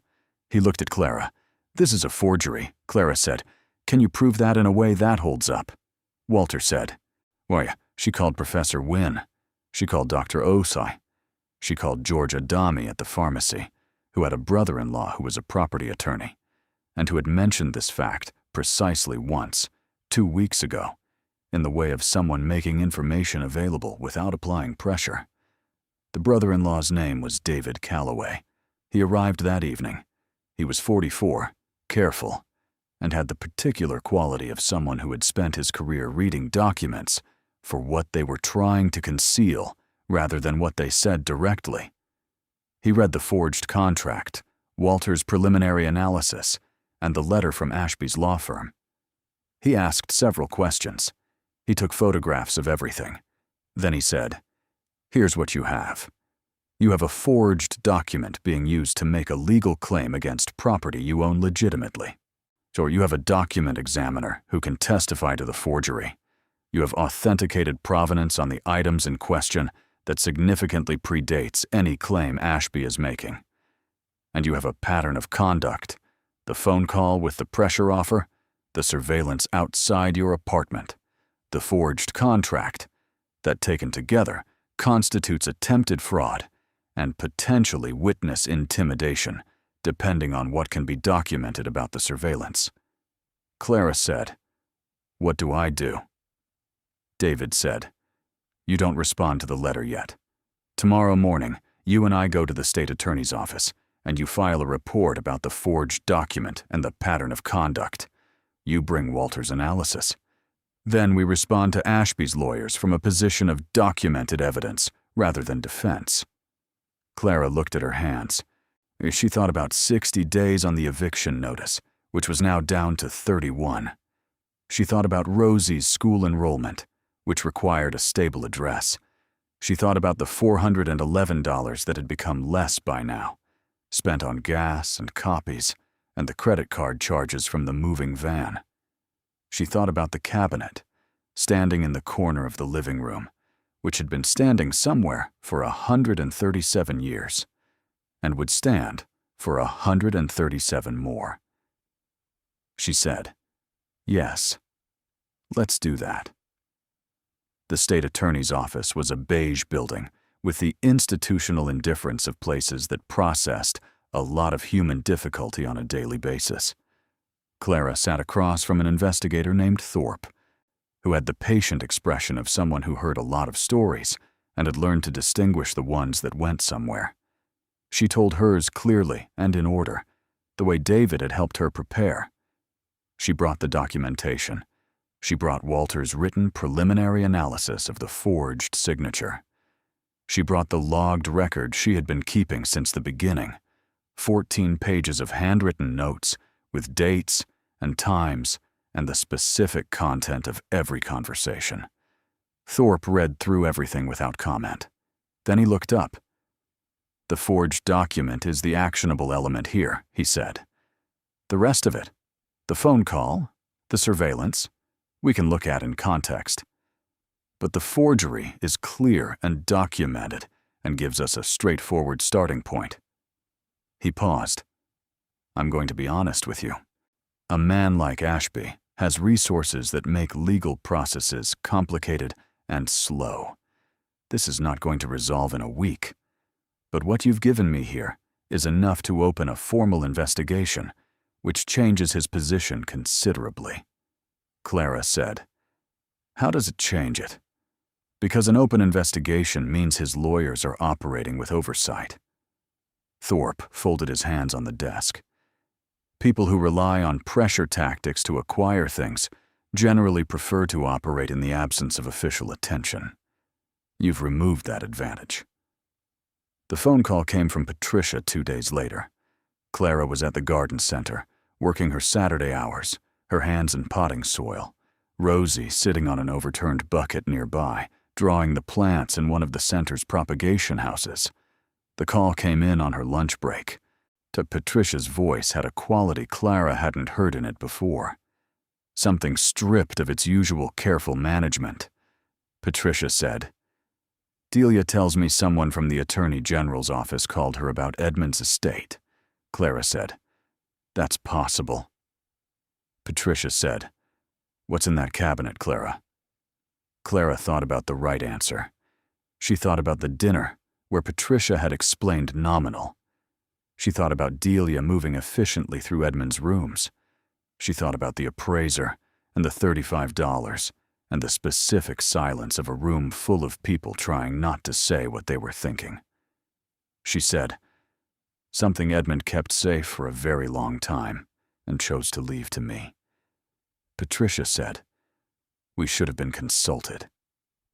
Clara said, "He consulted his conscience.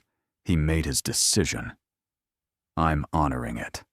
The silence on Patricia's end was the specific silence of someone who had never once considered that the branch of the family that grew in the wrong direction might eventually arrive somewhere they hadn't anticipated. "I see," Patricia said. and hung up. It was Rosie who opened the fourth compartment. Clara had not planned this. She had intended to open the remaining compartments herself, with Professor Wynne present, in the documented, methodical way they had established. But Rosie had been watching the process from the beginning, had been photographing and logging alongside Clara, with the seriousness of a small person who understood she was part of something that mattered. And on a Sunday afternoon, while Clara was on the phone with David Calloway, going through the latest communication from Ashby's law firm, Rosie had gone to the cabinet with the journal's instruction page that Clara had written out in plain language so she could follow it, and she had completed the sequence for the lower left base compartment exactly correctly on the first attempt. Clara found her sitting cross-legged on the floor in front of it, the panel open, looking at what was inside with an expression Clara had never seen on her daughter's face before. Not excitement. Something larger than excitement. The particular stillness of someone standing at the edge of something they understand is important. "Mom," Rosie said, "come look at this." Clara came. She crouched beside her daughter. She looked into the compartment. Inside, wrapped in cloth and nested in a fitted case that had been custom-built to hold it, was a book. Not a journal. A book, bound in full leather with gilt lettering on the cover, the kind of binding that belonged in a museum case under controlled lighting. The lettering on the cover read, "A treatise on the whole preparation of medicinal plants, being a record of 30 years' observation and practice, by Silas M. Parrish, Apothecary, Charleston, South Carolina. Privately printed, 1903. One of one. One of one." Clara reached in with both hands and lifted it out with the care you used on things that understood they were irreplaceable. She set it on the coffee table and opened it to the title page, where in the author's handwriting were written several lines.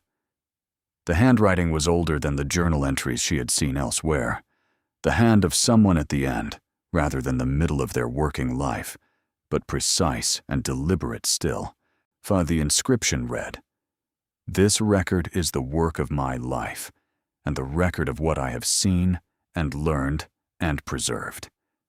It is given to the cabinet, because the cabinet is its proper home, and because both shall outlast me, and find their way to someone who understands the use of what is true. If you are reading this, you have done what few would have the patience or the courage to do. Use it well." Professor Wynne, when Clara called and described it, was quiet for so long that Clara thought the call had dropped. Then Wynne said, "A Parrish manuscript has been rumored to exist in the botanical medicine field for 60 years. There are references to it in correspondence from the early 1900s. It was assumed lost.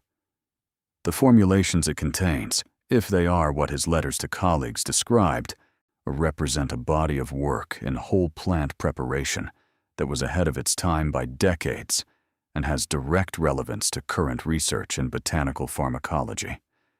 Clara said, "What would it be worth?" Wynne said, "In terms of scholarly and scientific value, the question almost doesn't apply. In terms of what an institution specializing in the history of botanical medicine would consider paying to house and preserve it," she paused.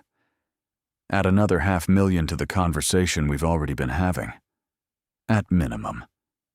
Clara sat down on the floor beside the coffee table where the Parrish manuscript rested in its fitted case, and she looked at Rosie, who was sitting across from her with the expression she wore when she had done something she was quietly proud of. "You knew to look there," Clara said. Rosie said, "The journal said the lower left was different from the others. You circled the word different, and I thought that meant it was important." Clara looked at her daughter, the 7-year-old who had been watching carefully since the beginning, who had found the velvet pouch and the second key and read the instructions and opened the compartment on her first attempt. She thought about Edmund's note when Rosie was born. "She will surprise you. They always do." She thought he had known this, too. The formal resolution came in stages, the way most things that had been building for 60 years came when they finally moved. Not in one dramatic moment, but in a series of them, each one clearing the next. The state attorney's investigation confirmed the forged signature within 3 weeks. On Walter Brennick's preliminary analysis was validated by a second independent examiner. Ashby's law firm withdrew the legal claim 2 days after being formally notified of the forgery finding, with a terseness that indicated the lawyers had advised their client that continuing was inadvisable. The investigation into the pattern of conduct, the surveillance, the pressure offer, the forged document, remained open and ongoing, and David Calloway advised Clara to let it run rather than seeking settlement. The institution Professor Wynne had been in contact with sent a formal acquisition proposal. The proposal covered the cabinet, the parish manuscript, and the historical document collection together. The figure in the formal proposal was not $3.2 million. The figure in the formal proposal, after their specialists had reviewed what Clara had photographed and documented, and James had assessed, was $4.7 million. Clara read the proposal at the kitchen table on a Tuesday evening while Rosie was doing homework. She read it twice in the same way she had read the eviction notice on pale yellow paper, understanding it perfectly the first time and needing a second pass to accept it. She called David Calloway. He said, "This is a genuine offer from a reputable institution. We can negotiate on the terms. There are things to discuss, specifically around the historical documents and how their public release is managed, because that has implications beyond the financial. But the number is real and the offer is serious." Clara said, "The documents need to be made available to researchers. Edmund kept them safe for 62 years. The point was not to bury them permanently. The point was to get them to someone who would use them correctly." David said, "I'll make sure that's in the agreement." She negotiated one additional term herself. The parish manuscript, she specified, would not be locked away in a private collection. It would be made available to botanical medicine researchers through the institution's library program within 2 years of acquisition.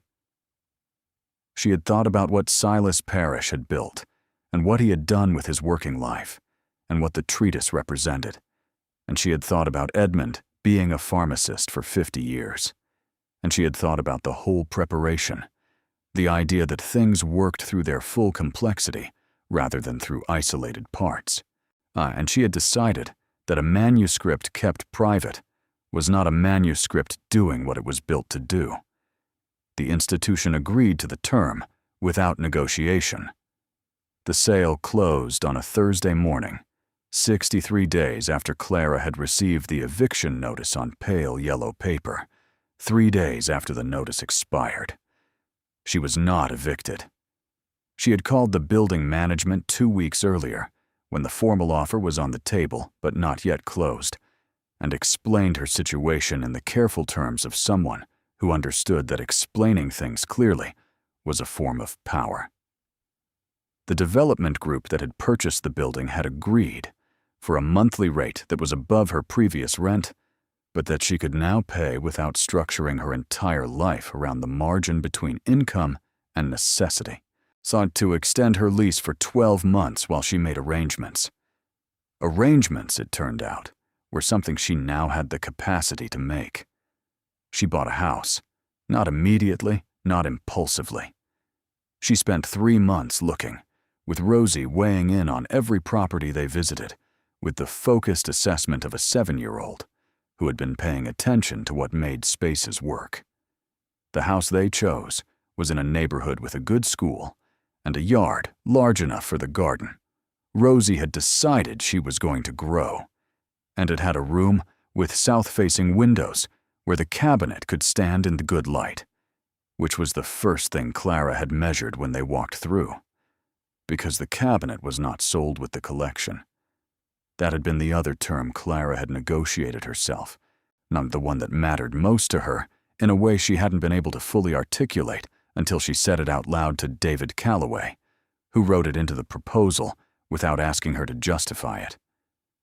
The institution acquired the documentation, the manuscript, and the stones and coins as authenticated artifacts with their provenance record. The cabinet itself stayed with Clara. It had been in one family or another's care since 1887. She intended for it to remain so. Rosie chose the south-facing room for it, as Clara had known she would. They moved it in on a Saturday with 4 people and a proper furniture dolly, and it stood in the new room in the afternoon light, with the particular presence it had always had, the presence of something that understood its own significance and did not need to perform it. The parish manuscript reached the first botanical medicine researcher through the institution's library program 18 months after the sale closed. The researcher was a woman in her 40s, studying whole plant preparation methods and their relationship to current pharmacological research. She called Clara after her first week with the manuscript to say that what Silas Parrish had documented in the early 1900s had direct application to a research question she had been working on for 6 years. Clara thought about Edmund, who had been a pharmacist for 50 years, who had understood what the manuscript contained and had kept it safe in the knowledge that its value was not in possessing it, but in eventually releasing it to someone who could use it.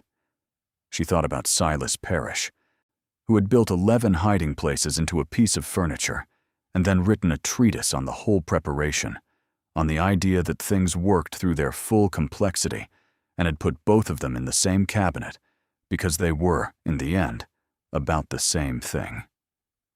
The families named in the letters were contacted by the institution's legal team as part of the responsible management of historically significant documents. Most responses were managed by lawyers. A few descendants, the ones who had not inherited their ancestors' positions of prominence and had less to protect, reached out directly to Clara to express something between apology and relief. The particular relief of people who had carried the knowledge of a thing without being able to address it, and had now been relieved of the carrying. Vincent Ashby issued no statement. His law firm had withdrawn the claim. The state investigation into the forgery remained open as of the date Clara finished writing the account of it in the journal she had started keeping the day after she found Edmund's. Patricia called again, 6 months after the sale closed. Her voice had changed in a way that Clara could not precisely name, but recognized as the change that happened in people who had reassessed something they had been certain of. She said, "I'd like to come and see the cabinet sometime, if that's all right." Clara said, "It's all right. Come when you like. Bring Delia if she wants to come." She said this without bitterness and without performance. Edmund had waited 62 years with the patience of someone who understood that the truth did not require urgency. Clara had been his granddaughter long enough to learn something from that.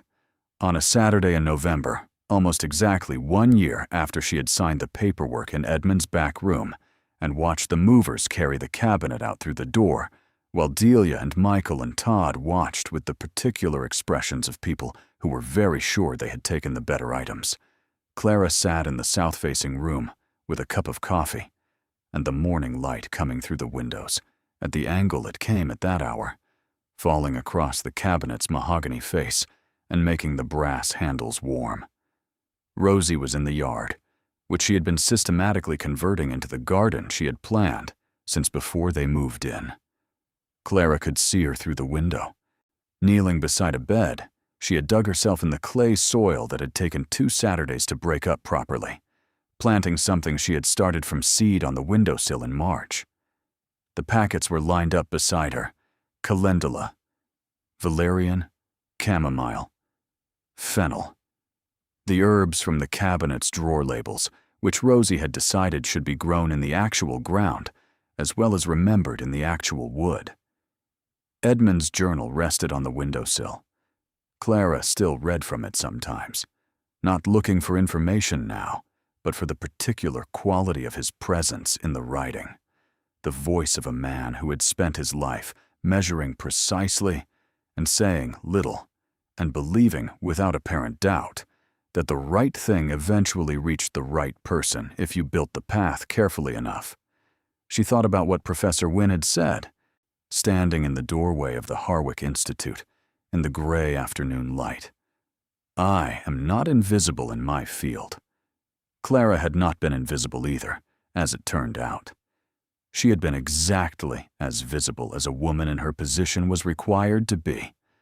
Visible enough to be underestimated. Visible enough to be offered $45,000 for something worth 60 times that. Visible enough for someone to park a car across her street and assume the watching would produce compliance. What it had produced was something different. It had produced the clear and specific knowledge that she was holding something worth protecting, which was the knowledge that determined everything that followed. She had not been looking for this, and she had driven to a funeral and sat in a room where her share of an inheritance was called nominal, and come home with a 7-foot cabinet that everyone in the room had assessed at $35. She had brought it home because of a feeling, the quiet feeling of a decision that was right in a way that had nothing to do with logic, which turned out to be the specific kind of rightness that required attention paid over time before it revealed itself completely. Rosie looked up from the garden and waved. Clara waved back through the glass. She put her hand on the cabinet's mahogany side, the wood warm in the morning light. 137 years of holding. 137 years of waiting for someone who would look closely enough, who would read the instructions, who would follow the sequence without forcing it, who would understand that the whole preparation was always more valuable than any isolated part.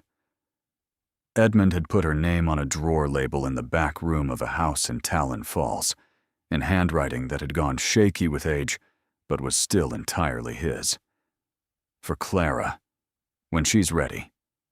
She had been ready. She was still becoming ready, which was, she now understood, how it worked. Not a single moment of arrival, but a continuous process of paying attention and following what the paying of attention revealed. The same principle Silas Parrish had documented in the manuscript that was now reaching the hands of researchers who would carry it forward into futures none of them would see. The cabinet would go to Rosie someday.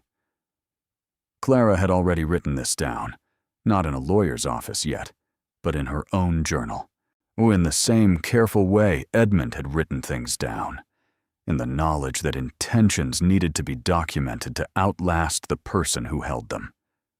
By which point, Rosie would have grown the herbs from the drawer labels in the ground outside, and understood, in the way you understood things you had grown from seed, that what looked like a beginning was usually a continuation, and that what looked like a single cabinet standing in a room was usually a long chain of people deciding to keep something safe until the right moment arrived.